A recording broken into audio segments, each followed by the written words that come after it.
Good afternoon, YouTubers. Today what we're going to do is an initial burn-in of the grill. We've put it together.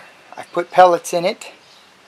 Now, before we connect it to the Wi-Fi and start grilling,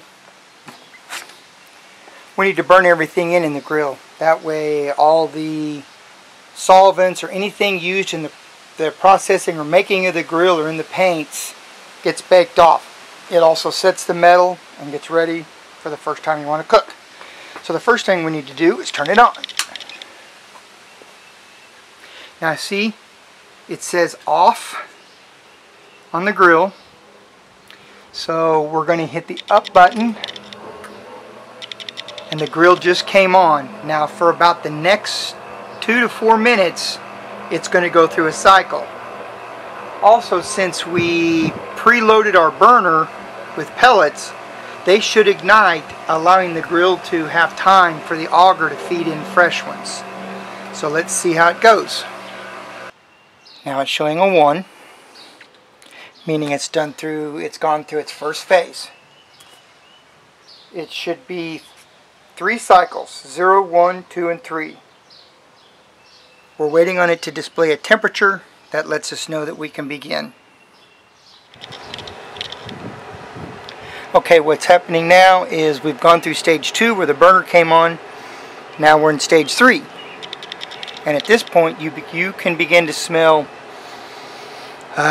good smoky burning wood. So as soon as it shows a temperature now, which it just did,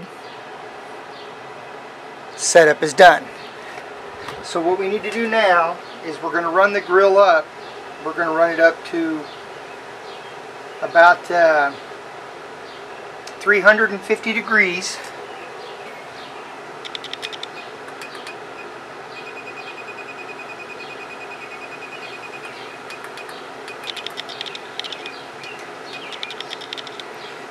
And we're going to run it at this temperature for 30 minutes. That way everything inside the grill gets nice and baked in. Okay, I learned a couple things. Number one, so we're at 350 degrees right now. I'm going to leave it there for 30 minutes. At about 100 degrees the grill really began to smoke, and it was strong. But as it got a little hotter, the strong smoke went away. But like I said, we're burning the impurities or anything that's left over from the assembly process away from the inside of the grill, like everybody had said, and it wouldn't connect. Now there is a password, and if your grill is a Daniel Boone with the Wi-Fi and not a retrofit, the Wi-Fi password is written on the back of the grill on the green plate. It's your serial number basically. So again, I still couldn't get it to connect. But then I realized that the Green Mountain Grill is putting off its own network. Basically, it has its own network that's connecting to your home router and everything like that. So you've got to log into it so you can tell basically it that your phone is acceptable. So I had to go to the drop down menu. It's always on the top of the phone, that where you connect to like Wi-Fi. Pulled it down and I did a search and I found GMG1 something or other, which was basically telling me that the Green Mountain Grill had its own network. I selected that. I put the serial number in the Wi-Fi, told it to auto connect, and now, ta-da! Now a few other things in the app you can do. You can come over here, you can set profiles. These profiles, let's say you want to do a tri-tip.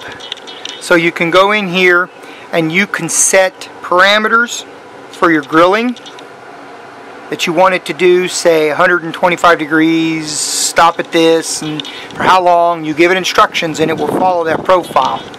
Let's back out of that. So then here are supports and apps, different things, temperature setting, alerts on, grill mode, Wi-Fi mode. Now we're going to try and update the grill. So it says that the firmware is 6.3, and I believe the newest for my grill is 6.5. Some of the comments on the app section was that if you don't have 615, you might not have a stable. So we're going to try this. So now I get a screen that says, what are you trying to update? The firmware, the latest, DB for Daniel Boone. Click confirm. As you can see, it says OPD, so it's updating. Okay, I got a fail. Something didn't work. So let's try it again. Okay, as you can see, I had to do a few things. Number one, my home network is a 5 gig network, and this grill's not compatible with a 5G. So I had to go into my router. I have an app for that, and I just turned off 5G and left the 2.4 on. So I did that, and then I had to reset the Wi-Fi controller on the grill. And there's two things you can do here. I'm not going to do it because, see, it's updating right now. But you can turn this off, and then you hold down the up button. While holding it down, you turn it on. And after a few seconds, it's going to come up and tell you what your firmware edition is. Mine was 6.3. So then I did it again. I turned this off. I held down the food button, turned it back on. You got to wait about 10 seconds. Now it's going to beep in between, but you want to keep holding it in until you see it start counting up like it is now. Now at that time it was counting real fast, and it'll go to 999. When it does that, it will have reset. So then I turned it back off, turned it back on. I waited for it to go through its cycle, and then I redid everything. Basically connected my phone to it. I went to the section on my phone right down there where it says Update Grill. I clicked on that, and it brought up the section I showed you before. It brought up the section that wanted me to log into my home network, which I did. I hit OK, update, and now the grill's updating. Okay, so basically now you see it gave you an SUC, which stands for success. So it successfully updated. Now I turn it off. I turn it back on. It's going to go through a count. And when it's finished with this count, the firmware should be updated. Okay, so now it shows that it's off, and that means the firmware should be updated. So I'm going to turn it off. I'm going to hold the up button, turn it back on,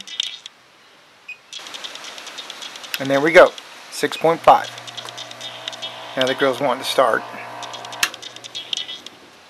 So now we've successfully burnt the grill in. We have connected it to the Wi-Fi. We've loaded it up. The next thing to do is to grill some meat. So stay tuned for that. That'll be the next section of the video. Thank you for watching. If you liked the video, give it a thumbs up. Please subscribe. I'm going to have more videos to follow. Thank you very much.